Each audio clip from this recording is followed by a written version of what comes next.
All right, so let's now implement the last missing functionality in our game, which is the high scores. And to really understand how the high score should work in this game, let's take a look at the demo again.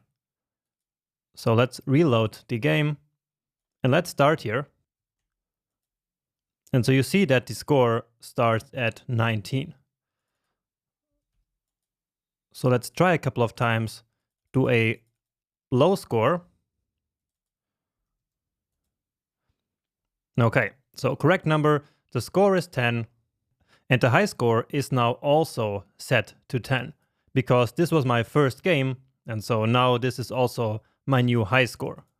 But now as I play again, my score is of course resetted to 20, but now if I do a better score than this 10 here, then that will become my new high score. Okay, and that is going to happen as soon as I win the game. So let's play again.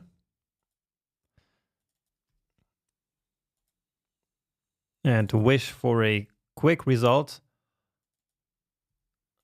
And great. So now my score is 17. And since that is more than the 10 that I had before, that is now also my high score. Okay? Again, because the current score is larger than the previous high score. And so that is now the new high score. Okay? All right. And so basically what we just saw here is now what we need to implement. First off, we're going to need a variable for the high score, right? So just like for the regular score, we also need to store the high score in a variable. So let high score, and let's start this one at 0. This way, the first score is always going to be the high score because it's always going to be greater than 0. Okay. So where do you think we should check for the high score? So basically, if the current score is greater than the high score. Well, remember that here the high score was set as soon as the player won the game. And so where is that in our code? Well, it's here in this if block. Okay, and so this is where we will check. And the check that we will do, as I explained previously, is to ask whether the score is greater than the current high score, right? And if it is, so if our score of the current game is greater than the high score that we already had, well, then the high score will become this new current score, right? So high score equal score, and that's it. Now all we have to do is to display that new high score here in this element. And actually, of course, in our version of the game. So right here. So let's check the class name. And it is called the high score here. So just this span. So document.query selector. And don't remember, you should always write all of this here by hand to really put it into your brain. So document.query selector and high score.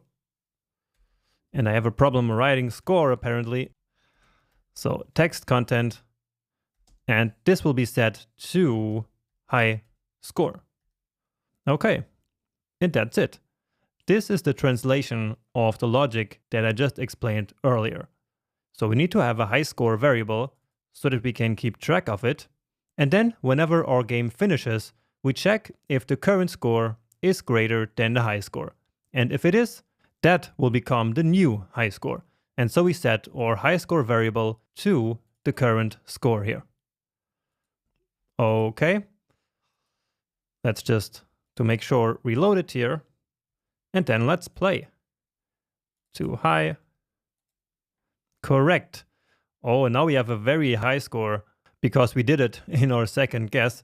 Let me actually reload this page here. So I want a really low high score.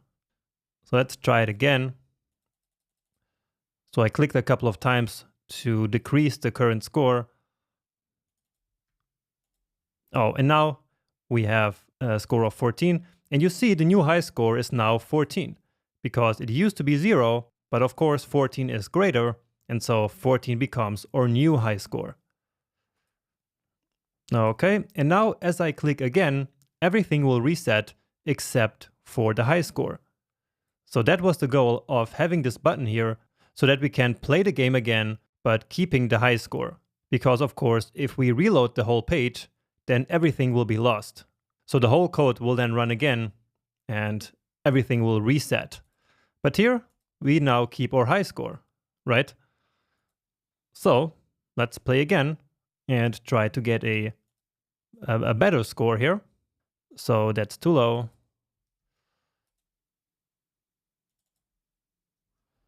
$17 maybe, and yeah, now we get an even better score because, of course, 18 is even greater than 17. One last time now with a lower score, just to see that it will then not become the new high score. So we always need to test for all the scenarios that we implemented in the code, just to make sure that everything works. Oh, 15 again. And so you see that the score was now 12, but the high score, of course, remained at 18, because this part here is now not true, right? Okay, so we implemented that as well, and now our game is actually functional.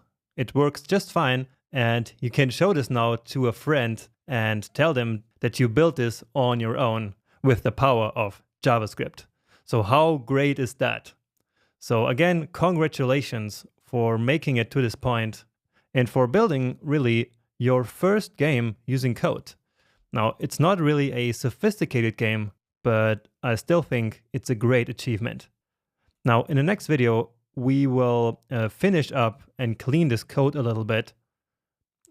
For example, this code here that we have in this scenario where the guess is too high is almost the same as we have here.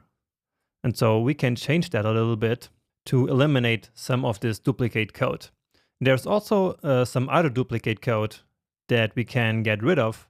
And so, yeah, let's do that in the next lecture, because it's also important to really finish up our applications and not just make them work.